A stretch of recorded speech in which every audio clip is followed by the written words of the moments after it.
a crowd started to gather.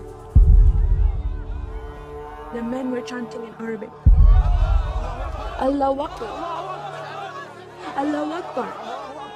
And my father and I, as I was holding his hand, were pushed to the front of this crowd. In the center of this crowd was an Arabic woman, dressed just like this, and she was tied up and she was sitting on a box. Next to her was an Arabic man, and he did a traditional Islamic prayer on the floor. And he got up from the floor, and from his side, he pulled out this very long golden sword, and he beheaded the woman.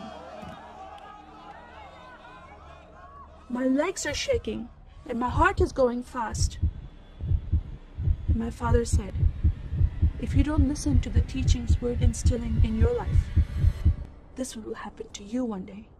I was born and raised in a small country by the name of Kuwait, a community of 98% Muslim population. 2 of my uncles are imams, and 1 is president of a mosque, where I would hear the call to prayer 5 times a day.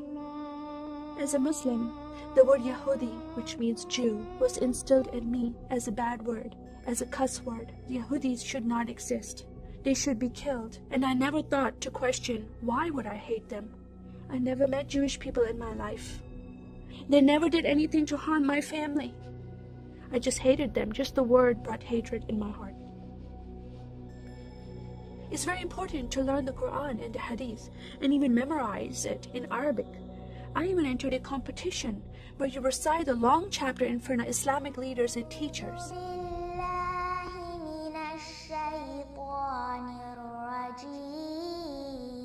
And I came 2nd place. I thought I did a good job. But my father said, no, that's not good enough. Most of my life for me, it was alone, by myself, broken person, in need of love from my family, but I never received it from them. I tried to experience this love from Creator God, from Allah. In my prayer times, I lifted up my hands and I cried out to Allah for help. Please have my father stop beating my mother. Please have my father stop beating me. But no help came. God is not a personable God to Muslims. God doesn't say, I love you.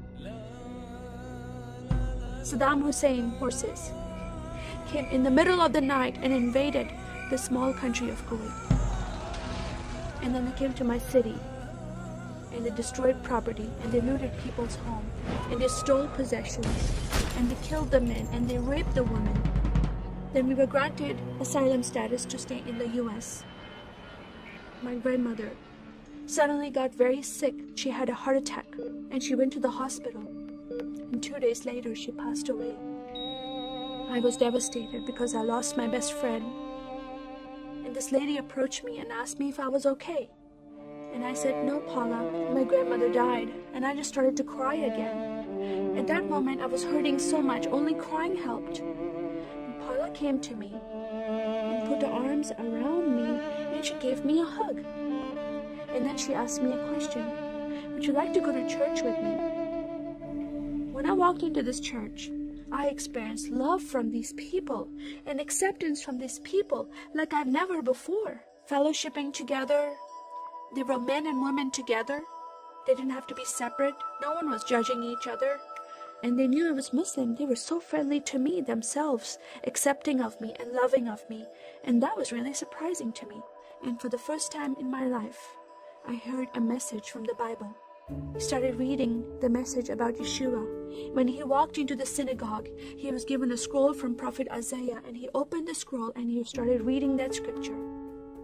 That the Spirit of the Sovereign Lord is upon me, because he has anointed me to preach the gospel to the poor. He has sent me to heal the broken heart and to proclaim liberty to the captive and freedom of sight to those who are bound, to proclaim the year of the Lord's favor. First time I heard these words of freedom and healing and liberty. I'm desperate to be freed from bondage. I was held captive in Islam and I wanted to be freed from that. I was blinded with so much hatred in my heart. The darkness broke from my eyes. The veil came off my heart. I knew the decision I was making to leave Islam is a big decision. By Sharia law, Islamic law, it is death penalty. But I'm desperate to know a living God. In that day, I gave my life to becoming a follower of Jesus. This is the God of Israel, God of Abraham, Isaac, and Jacob. And the nation of Israel is God's heartbeat. And I said, God, forgive me. I did not know I hated your people. I love the Jewish people because it's their God, their Messiah that I'm following. And he told me to love them. I never knew what happened to the 6 million Jews that died. I never heard that in Kuwait in history. Now that I met Holocaust survivors, I know their story, and I shared my story with them. Your God, your Messiah, changed my heart, giving his life for me, so I can have life everlasting. He rescued me, he saved me, he came and brought joy in my life again, and I'm a blessed woman.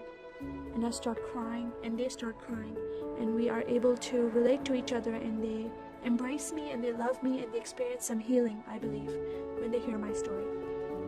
That is a privilege to have that in my life. I am one for Israel.